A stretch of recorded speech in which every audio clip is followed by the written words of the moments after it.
caminando la palabra desde el valor ancestral, recorriendo la Via Yala, abrazando a los hermanos. Comunicar es la herramienta, el saber unificar. En cada lucha, cada pueblo, nos tenemos que aferrar. Aquí comienza Marquemos un Norte, movimiento originario por la vida, el planeta y los derechos humanos. Marquemos un Norte, nuestro norte es el sur. Conduce Ricardo Silva. Marquemos un norte charrúa desde la comunicación, de ser parte de un pueblo que no reconoce fronteras, que no aceptó al invasor, enfrentando la traición. Tensa su arco memoria, en la flecha una canción.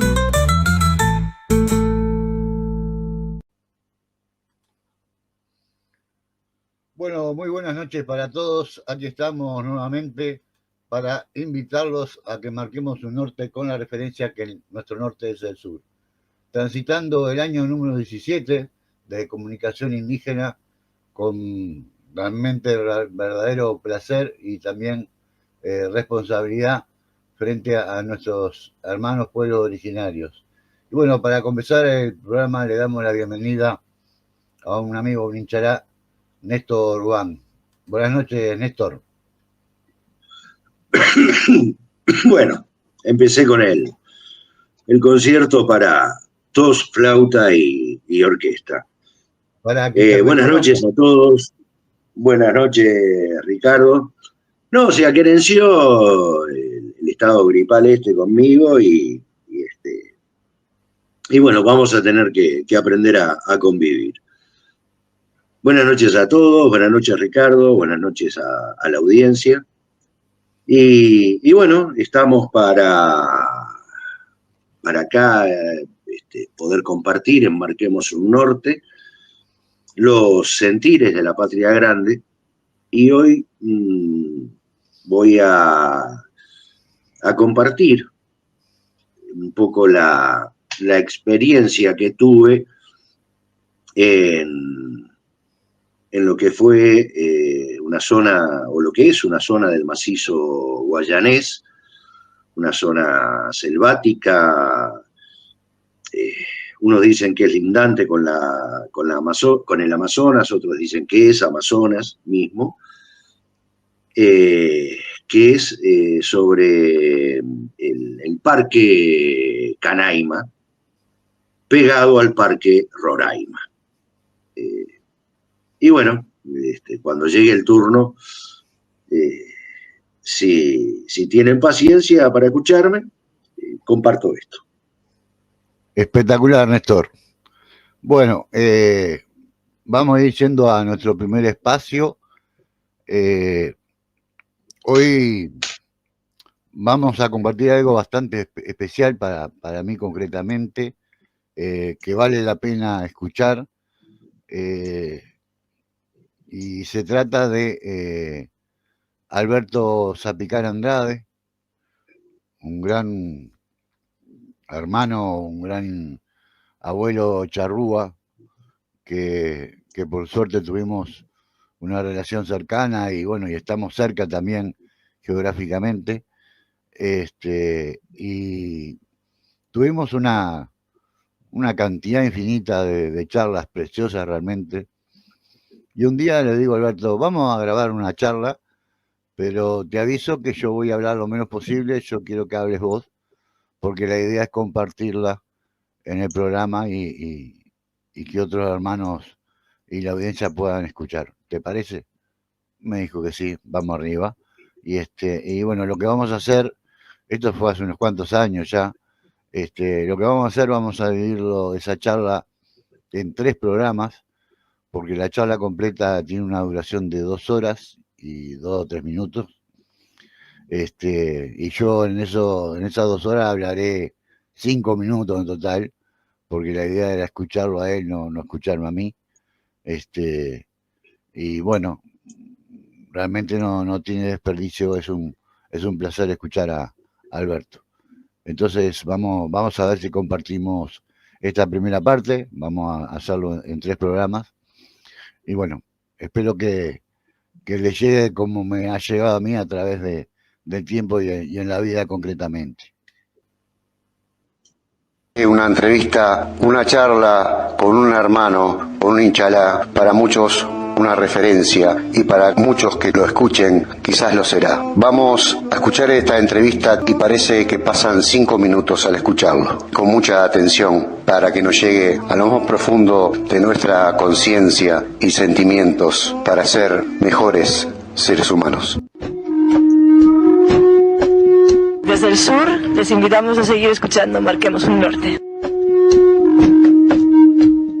Toda la vida mantuve o sostuve y he defendido lo que es la procedencia por la parte de la mujer, en este caso de mi abuela, porque tuviste que esta sociedad occidental ya al hombre le tienen relegada a la mujer hasta en todas las leyes a no sé a qué plano, segundo, tercero, último plano. Pero el apellido tú lo pierdes de la abuela, el machismo, ¿no? Y la mujer tiene que... fulana de tal, de Fernández, de García, de qué sé. Como si fuera una propiedad. Es una propiedad privada. Está establecido. Entonces, deberás obediencia hasta a la mujer. Al hombre no le dicen. No. La mujer si tuvo un desliz, no es un desliz, pero una relación amorosa, es una puta. Pero nosotros, los machos, podemos tener 10, 20, 50. Y es un fenómeno. No, somos machos. Un fenómeno. Macanudos. Entonces la cultura ha establecido eso. El mantener ese apellido es la procedencia por la parte de la mujer y la parte de mi abuela. Apellido materno Andrade. Andrade, de origen español. Apellido paterno Zapicán. Vienen siendo Jiménez y Zapicán. Ahí está. Alberto Zapicán Andrade. También. ¿Dónde nacimos? En La Valleja. En La Valleja, en el campo, en el monte, donde había un rancho que no sé, hoy le llamaría tapera yo, pero era un rancho, un paraíso. Tendría unos 4,5 metros por 4,5 metros por 5 metros, por 6 metros, un rectángulo. La única abertura era el frente, la parte más angosta, digamos rectángulo, la parte más angosta, los 4,5, eso era toda una abertura. Y ahí estaba tapado de cuero. Ese rancho, de tierra, obviamente, de las paredes y de paja arriba, anidaba a una fortuna, a una riqueza de la tierra. La riqueza en el término de que era una familia, un núcleo muy grande, habían como 8 niños, abuelos, los padres, una tía abuela con mi tío abuelo, todos durmiendo en el suelo. Y pertenecientes a una raza de analfabetos, gentes de la tierra, todos de origen indígena, algunos mezclados, mestizos, pero la base, la raíz de genética y cultural era indígena. Analfabetos para la cultura occidental. Claro. Existía la sabiduría de la tierra de esos ancestros. Claro, el analfabetismo era desde la mirada occidental, obviamente, porque la sabiduría de las gentes de la tierra hasta hoy es mucho mayor, mucho más grande que toda la cultura instructiva, digamos, facultativa, sin ánimo peyorativo, solamente crítico. Lo que es el aspecto educacional del sistema educacional occidental no tiene los valores, no tiene la permanencia de los valores de la moral, la dignidad, la identidad que tiene la nación de la gente de la tierra. Me explico.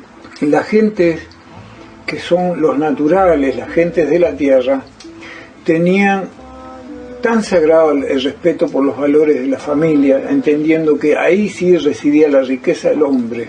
La riqueza residía en el trato, en el respeto, en el trato en el que el niño cuando se desarrollaba, cuando crecía, no se le ponía lo que uno entendía, lo que uno creía. Se iba dándole al niño, preservándole el camino que desarrollaba, el cuidado necesario. No se le ponía un pañal porque entendía, bueno, no existían pañales, pero no se le ponía aquello que uno creía o debía que debía ponerle. Se respetaba el crecimiento del niño.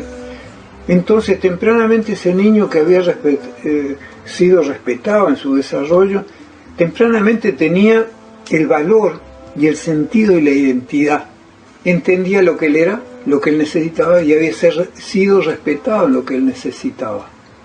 Entonces rápidamente ese niño que tenía una claridad sobre su identidad, que había sido respetado en lo que él necesitaba ser, no era un transgresor sobre los otros niños, porque sabía lo que era el valor de la vida, el valor del desarrollo, tempranamente. Alberto, ¿eso lo vivió como niño? Eso lo mamé, lo grabé como niño y hasta hoy como, no sé cómo puedo decir, porque tampoco me encuentro como un anciano, pero sí soy. Sí he estado 6 años en el Consejo Anciano, así que ya soy. Pero hasta hoy tengo lo mismo, el sentido, el mismo valor, la misma actitud de defensa de esos valores, la misma. De hecho que hay 8 hijos o hijas y funcioné igual y todos son una maravilla. Ahora, no la maravilla cuando dice un padre baboso, qué maravilla que mi hijo. No, es objetivo, porque el trato con ellos es de persona. No es de mí, hacia mi hija o mi hijo, es hacia una persona. Yo sé que soy el padre, ella sabe que soy su padre. Sé que es mi hija, ella sabe que soy una persona también. Entonces nuestro trato es de persona, sabiendo que somos padre e hijo. O sea, no rompemos el muro, el límite tampoco, pero es objetivo decir, hasta aquí soy tu padre, hasta aquí eres mi hijo o mi hija. Yo no transgredo esa medida para involucrarme como un amigo, porque sería un cómplice. No, soy el que trata de comprender, el que trata de aceptar y el que trata de aclarar, pero no el de conducir. Él o ella con su claridad tiene que conducirse, sin estar subordinado a mi directriz. Yo soy su referente valórico. Y ahí es el sinónimo de algo muy importante, la libertad.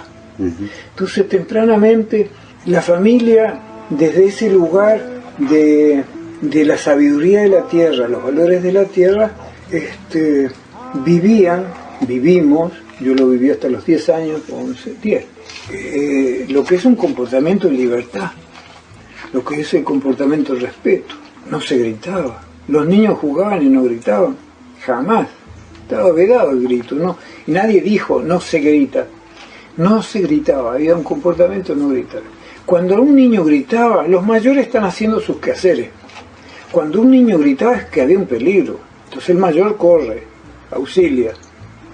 Acá juegan los niños, gritan todo el día y de repente uno se reventó la juampa y tú estás tranquilo chupando mate. Es un grito más. Claro, entonces todo el mundo para hacerse escuchar grita, porque no está la actitud, no está el valor de saber escuchar, tampoco el saber decir. Yo resumo esta partida, este inicio en lo siguiente. Yo te veo 2 ojos a ti, te veo 2 agujeros en la nariz, te veo 2 agujeros en las orejas, 2. Una lengua. Entonces se me ocurre decir que qué bueno sería pensar 2 veces aquello que vamos a decir.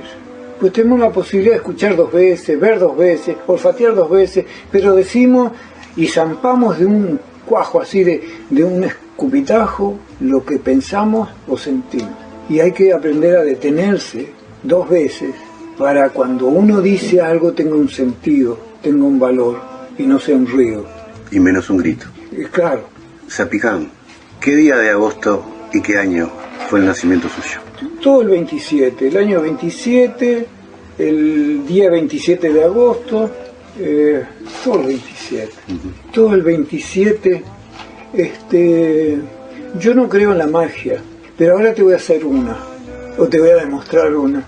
Yo no creo en la magia, pero hay algo raro. Bueno, somos muy incapaces, ¿no?, para entender o comprender respuestas maravillosas que la vida nos está dando al alcance de las manos, nos llama la atención todos los días. Estamos aquí retornamos hace 14 años, en Neptunia.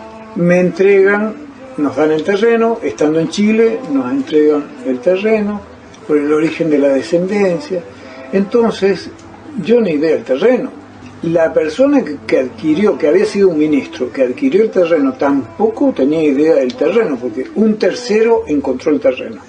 Dice, mira, Héctor dice, aquí tienen el terreno, cuando quieran ir a Uruguay ya tienen la posibilidad de llegar a un lugar, y la mitad de estos materiales de la construcción también nos dio él, o nos dieron. La necesidad de retornar aquí hace 15 era por estar cerca de mis tíos y de mis padres, porque entendía un comportamiento sagrado, estar cerca de mis mayores, cerca en sus últimos kilómetros. Todavía no deben ser mis últimos kilómetros, porque no veo que se hayan acercado mis hijos, están todos dispersos, ¿no?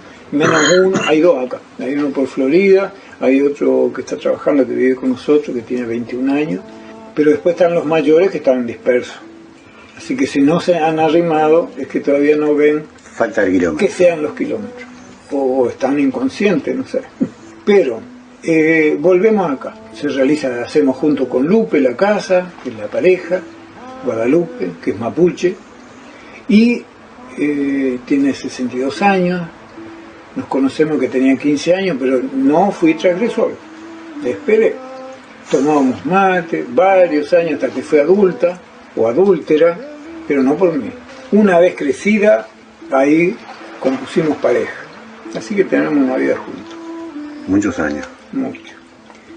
Entonces aquí nos instalamos, al año se regulariza lo que es la propiedad del terreno. Entonces viene una escribana con el padrón y dice, ¿sabes qué número de padrón te tocó? ¿Qué sé yo? Le digo, si lo tienes tú, la carpeta viene con 1492.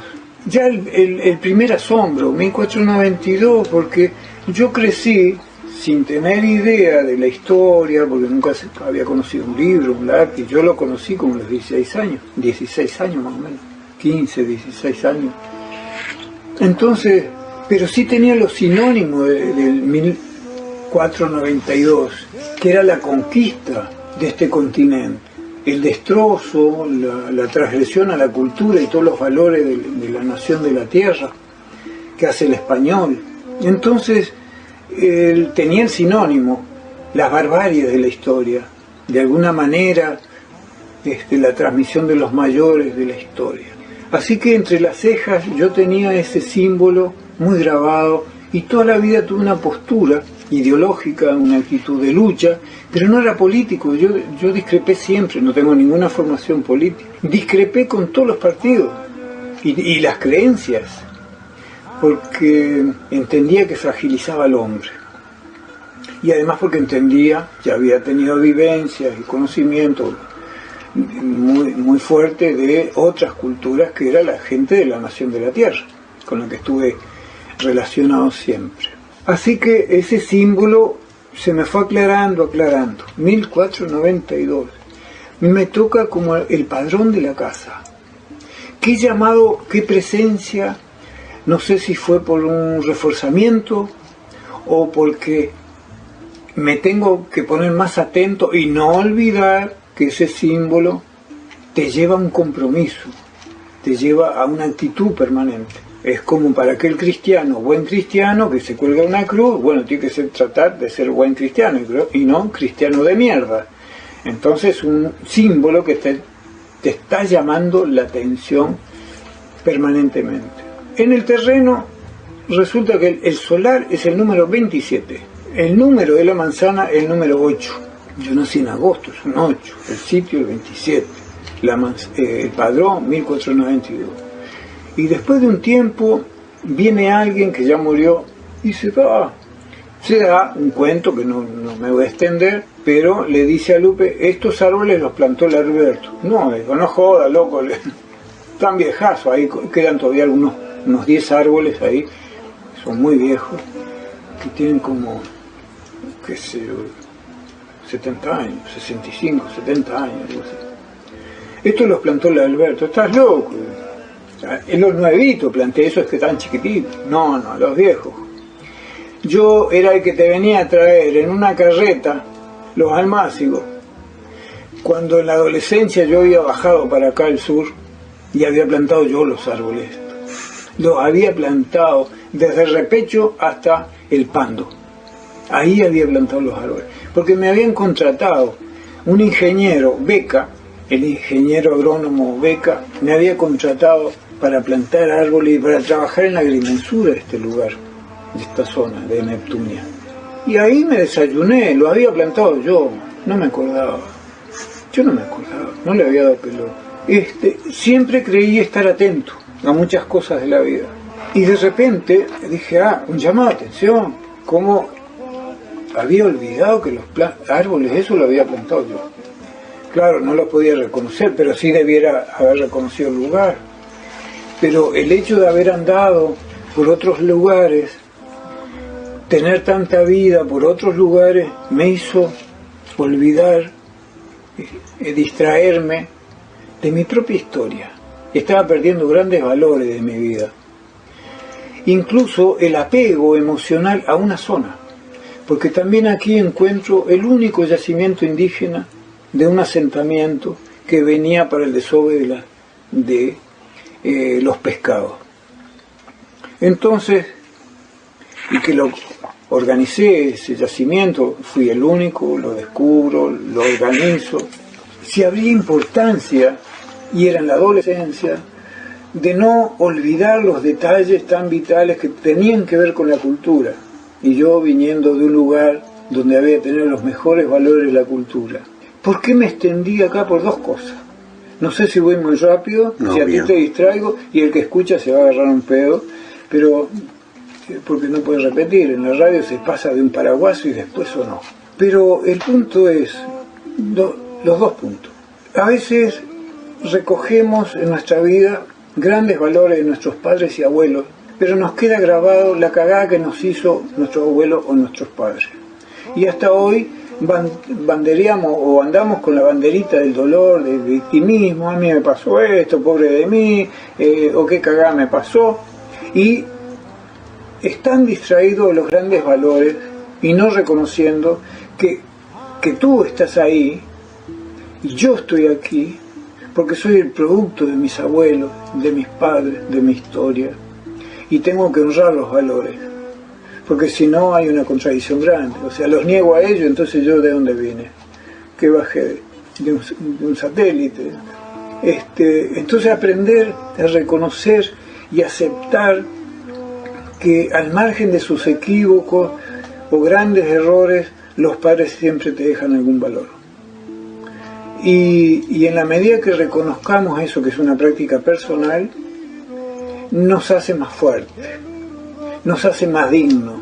Y se desvanece un poco el daño y ese dolor que arrastramos. Y nos hace tener más presente el cuidado que hay que tener cuando tenemos el deber sagrado de cuidar el camino de un hijo cuando se cría, que no es ponerle el camino, sino el camino que el hijo va haciendo, cuidarlo. Entonces, ¿cómo lo podemos cuidar si hemos estado distraídos del nuestro? Entonces, esa es una. La otra, que en la medida que uno está con la realidad, la presencia de los mensajes de la vida maravilloso, hasta el alcance de nuestras posibilidades, como dije, no tenemos la posibilidad de la comprensión y queremos responderlo todo. Y hay cosas que nos llaman la atención entre las manos, la vida, que nos enseña y no tenemos la capacidad de respondernos. Lo saludable sería no responderse. ¿Por qué se da ese hecho de sincronías tan fuertes? Esa es una magia que te acabo de contar. Esa es una magia. se da. Lo importante es estar claro, tenerlas bien valoradas esas situaciones y honrarlas como algo muy maravilloso que pasa. Y no ponerle apellido, ni decir, bueno, esto es obra de Dios o Filiberto. No, ese era un tanco. Atribuirle otras cosas. Dejarla ahí nomás. Porque si no nos distrae el cerebro. Que es el que no sabemos trabajar, no sabemos usar. Correcto. Entonces es maravilloso ver que la vida te está llamando la atención, te está enseñando grandes cosas y en la medida que estemos bien atentos a ellos, vamos a estar mejor nosotros. Por ejemplo, de tantos años que vengo escuchando a los ecologistas, a Greenpeace, a los movimientos de esto, a los que están contra las plantaciones de árboles, que me parece bien. En este momento hay más de 1 millón de hectáreas en Uruguay plantadas, un daño brutal con el agua, con todo. Pero hay gente que se aboga y hace esto y hace lo otro y pone energía y mucha historia en defensa del planeta. Y yo los miro un poco con malicia, con la mirada del zorro, y digo, pero no se dan cuenta que lo que hay que cuidar, lo que hay que preservar, es la conducta del niño. Hay que cuidar, preservar al niño para que el niño pueda habitar en un planeta. Yo puedo cuidar mucho el planeta, pero si no cuido al ser humano, lo va a seguir haciendo mierda el ser humano. Lo seguimos haciendo mierda. Entonces, lo que hay que apuntar, enfocar, es decir, cómo me estoy comportando yo conmigo, con mi entorno, con los animales que tengo, con la familia con la que participo, cómo me comporto, cuánto transgredo conmigo o con los otros. Y ese niño que se cría con uno, se desarrolla con uno, es el que va a estar apto para saber vivir bien en un planeta. Pero si el planeta está muy corregido, pero el ser humano está todo podrido, ahí yo veo una contradicción de los sistemas. Bueno, el sistema tiene muchas contradicciones. El origen del sistema urbanístico y el sistema arquitectónico yo lo atribuyo históricamente a que fue programado, proyectado, instalado para administrar al hombre, no para el desarrollo del hombre. Al hombre lo codificaron y estamos codificados en números. Tu identidad es por lo que dice el carnet de identidad, pero tus valores como condición humana no están codificados. Y si también tienes carencias o equívocos, tampoco se saben. Lo que importa es tú, qué dividendo puedes dar para un sistema. O sea, el sistema proyecta en ti cosas porque tiene una expectativa, los dividendos que puedas dar.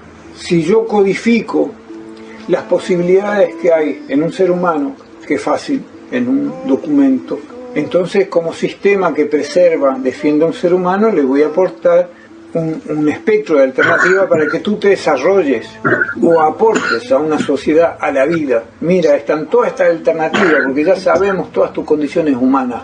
Y si tienes carencia o eres drogadicto, alcohólico, degenerado, bueno, ahí tengo que actuar con una autoridad y decir, bueno, la cagaste, compadre, le hiciste la barbarie, ahora te vamos a castigar en que este curso, esta educación la vas a tener que cumplir del principio al final. Y después de esa vas a salir en esta terapia de salud mental del principio al final. Te tengo que transformar en un ser humano o si no, tirar la cadena y que te vayas por el water. No hay más alternativa. O sea, o bien opto para desarrollarte y captarte como una persona que puedas, recuperar los valores, corregirte, o si no, si te castigo más con los sistemas castigadores de la sociedad, mejor fusilarte. La violencia trae más violencia, evidentemente. Sí, claro, pero yo podría decir, es violento todo el sistema. Estás codificado para ver los dividendos. Pero se es violento con los que son violentos, entonces es un sinfín. No, lo castigo como loco. Para preguntar, si usamos la inteligencia, esto entre paréntesis, porque la inteligencia es un concepto también, pero las metodologías para interrogar, lo más infame que hay es destrozar a un tipo, metacultura para saber qué. infame todo el sistema. Entonces el sistema no está desarrollado para preservar la libertad del hombre, porque la cultura, el sistema educacional nunca dio la pauta siquiera para el desarrollo de la identidad. Entonces hoy la gente dice, los problemas que hay en la salud, los problemas que hay en la cultura, siempre hubo, porque fueron instalados como estructuras para dirigir al hombre. Y el hombre tiene algo instintivo, pertenecemos a una especie que todavía preserva algo instintivo, de que cuando te ahogan y te reprimen, de repente saltas. Pero si te tienen atado a una cadenita, históricamente, saltas pero siempre estás con la cadena. No sirve. Lo que hay que salir es de la cadena y desarrollar, no sé, las culturas complementarias, alternativas, como quieras llamar. Yo me detengo, o me detienes tú, con un ejemplo que resume toda esta partida nuestra. Acordémonos del ejemplo del elefante. Todos hemos conocido a un elefante chico, a un pichón de elefante, un cachorrito de elefante. Le meten una estaca con una cuerdita o una cadena. Y está todo el día con ese movimiento de querer arrancar la estaca y no la puede arrancar. Pasan los años y se transforma una enorme masa gigantesca de miles de toneladas en un elefante enorme, resignado, entregado, ya no hace más fuerza con la cadenita o la cuerda. La estaca es la misma. Se entregó, se resignó. Eso lo hemos visto todo. El ser humano es exacto. Le ponen cosas de chico, le ponen cosas, las asume y dirige eso. Y no reconoce, llegado a grande como el elefante, si reconociese la energía que tiene, arranca la estaca en un segundo y se libera.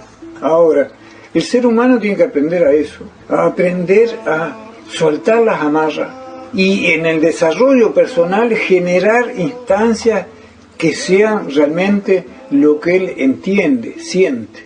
Esto está mal y el deber es criticar, generar las formas alternativas, más saludables. Yo critico la sociedad, critico cómo vive el hombre. Tú puedes revisar toda la casa, revisar la familia como vivimos nosotros. Vivimos mejor que lo que la sociedad ha implantado. Entonces, a nosotros nos ha hecho bien. Hay hijos de 45 años, de casi 50 años, entonces les ha hecho bien. Hay nietos, bisnietos, les ha hecho bien. Entonces, sin filosofía, sin política y sin religión. Y sin plata. La fortuna, la riqueza, como la partida, fue la familia. Cuando la familia está consolidada, tranquila, clara, fuerte, también es una fuerza convocatoria. ¿A qué viniste hoy a esta casa tú? A hacer una entrevista. Porque algún ruido debo haber hecho en la vida que aportó, detonó a otro como una posibilidad de ver distinto, de quizás me detone a mí como preguntarme y me responda yo mismo, y ahí sale o nace la sabiduría de uno mismo. Pero alguien te las tiene que detonar. Si tú no sabes, no te adiestraron como al elefante, bueno, alguien te puede detonar y van a salir tus grandes preguntas y tus grandes sabidurías. Y no tienes que acudir a las respuestas de los presidentes, de los monjes, de los maestros, de las maestras, de los vendedores de pomada. Había un loco entre rejas, mirando hacia la calle, y veía como un tipo hablaba, igual que yo, hablando del amor, de la paz y tantas cosas más. Y convocaba a mucha gente, un montón de gente. Y este loco decía, qué injusta la vida, qué injusta la vida. Entonces el tipo seguía todos los días ese mismo cuento. Y un día este loco lo llama al orador, dice, ¿qué te pasa? Le dice el orador.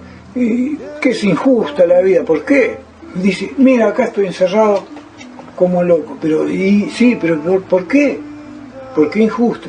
Dice, todo eso que tú estás diciéndole a la gente, que convocas tanta gente, textualmente, letra por letra, es lo mismo que yo decía, lo mismo dije yo en la vida, y a mí me tienen encerrado hace 20 años como loco. ¿Y por qué injusta? Le dice el orador. Injusta porque tú no estás acá. Dice, lo que pasa es que yo sé a quién le cuento el cuento. Alberto, estoy acá porque siento la cultura de la tierra, trato de difundirlo y me gusta escuchar a mis mayores. Y también un poco la energía me trae hacia acá. Ya he compartido un día con Zapicán y creo que mucha más gente tendría que compartir un día con Zapicán. Es una forma de llevarle a los que escuchan el programa las palabras de Zapicán. Hay un quiebre en la vida de Zapicán, en esa vivencia de la cultura de la tierra hasta los 10 años. Y después empieza otra historia, ¿no? Es una historia continuada. Otro camino. Continúa con diferentes matices, porque las gentes iguales en el comportamiento, los valores, son con las que seguí contactándome yo, que eran la gente que vivía en comunidades en el Amazonas. Yo entré al Amazonas, llegué al Amazonas. Y bueno, durante la vida transcurrí en una estrecha relación con la nación indígena. Hago un detenimiento acá. Si yo me extiendo mucho, tú me frenas, porque yo estoy muy emocionado. A mí la vida me apasiona todo el día. Ahora solo no hablo, porque si no me van a encerrar como este loco. Pero yo salgo de testigo que estás hablando conmigo. Pero está bueno esa historia del loco, porque hay mucha gente que consume los cuentos. Y quizás algunos consuman los cuentos míos. Y yo ya entre líneas está claro que está bien escuchar, y hay que aprender a escuchar. Pero la sabiduría reside en saber escuchar para saberse responder, y para saber escuchar las respuestas que uno mismo se pueda dar, y ser responsable de las respuestas que uno se da en la vida. Pero el detenimiento que quería hacer es de uno. En este momento, con la alegría que uno tiene diaria, yo soy un tipo feliz. No estoy feliz, yo soy feliz. Siempre fui feliz, siempre. Cuando estuve preso, torturado, hacinado en calabozos en otras partes, estuve preso en Bolivia, en Chile, y nunca tuve angustia. Dolores sí, si te cagan a palo vas a tener dolor, pero mi afonía, mi problema pulmonar de hoy es derivado de todas esas historias. Entonces, y para que podamos hablar, me he tenido que estar enchufando la manguerita. Toda la noche estoy con oxígeno, con el tubo. Pero el dolor, de alguna manera, o cierta tristeza que hoy tengo, hace 2 o 3 días atrás, muere un ser maravilloso, maravilloso y desconocido por la gente de todas las sociedades. Hace muchos años yo la conocí a ella y conocí su compañero. Una mujer de una historia fuertísima, fuertísima, con muerte de padre, de hermano. Después su pareja muere y es la primera en convocar a mucha gente en Bolivia. Se llama Domitila Cuenca. En el 70 es la primera en convocar a toda una masa hacia una huelga de hambre indígena. Ella era aymara y quechua. Era mezcla, tenía padre y madre, uno era quechua, el otro aymara. El asunto es que convoca a la masa, hacen la huelga de hambre, ella encabeza la huelga de hambre en 1970, después, por supuesto, las historias de sufrimientos de cárcel o cosas por el estilo. Nunca dejó de luchar. Pero por esa huelga de hambre cae Banzer, un neonazi de Bolivia. Todos se acordarán de quién era Banzer en Bolivia. Bueno, esta mujer hasta hace muy poco tiempo, venía Julio, uno que estuvo de embajador, aymara de Bolivia, embajador de Bolivia, siempre venía para acá.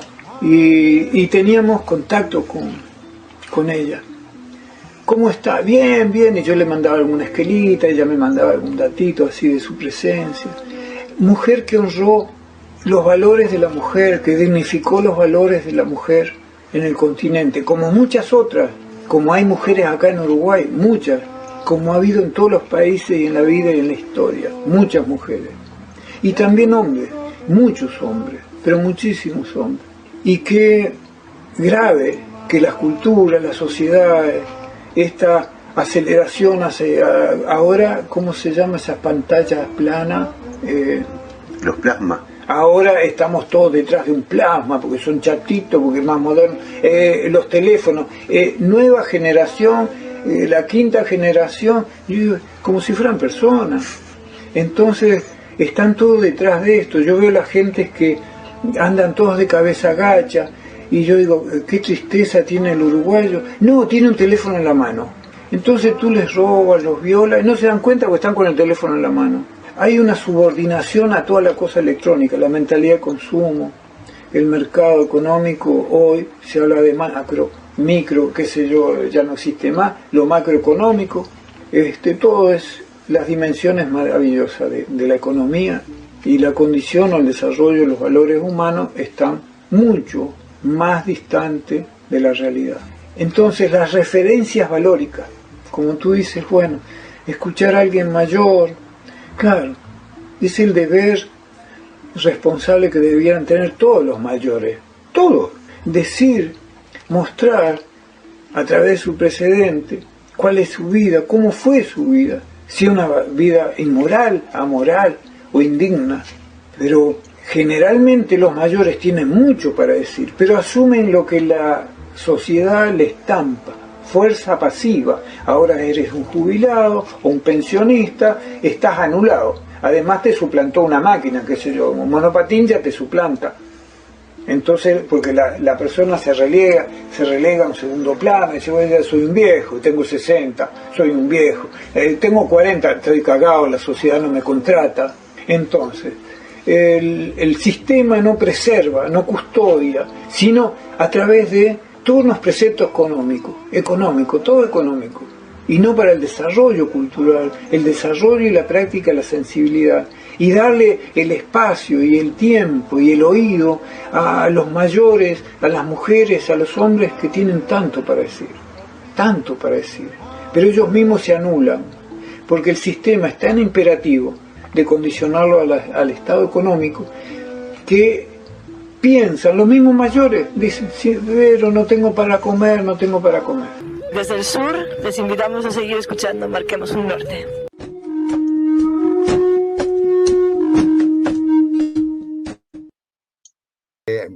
Ahí culminamos esta charla con Zapicán, que continuaremos por 2 programas más para escucharla completa. Néstor, ¿qué sensación te quedó? No, es impresionante lo que es la sabiduría de la vida, la sabiduría recogida de lo ancestral, cómo se plantean las cosas de una forma que vos lo escuchás y parece bien sencillo. Pero ¿cómo la complicamos? Y bueno, eso fundamentalmente, ¿no? Lo que decía al principio, de fijarnos en los niños. Primero porque ellos son el futuro. O sea, a mí me dicen, no, porque vos que sos un investigador de la historia. Y yo a esta altura, yo no sé si soy investigador de la historia o soy ya prácticamente un testigo presencial de muchísimos hechos. Y bueno, esa visión de formar al niño en valores, en principios, para mí es fundamental. O sea, evidentemente yo no le llego ni a las rajaduras del talón de Zapicán, pero me tocó me tocó trabajar en eso, allá en La Paz.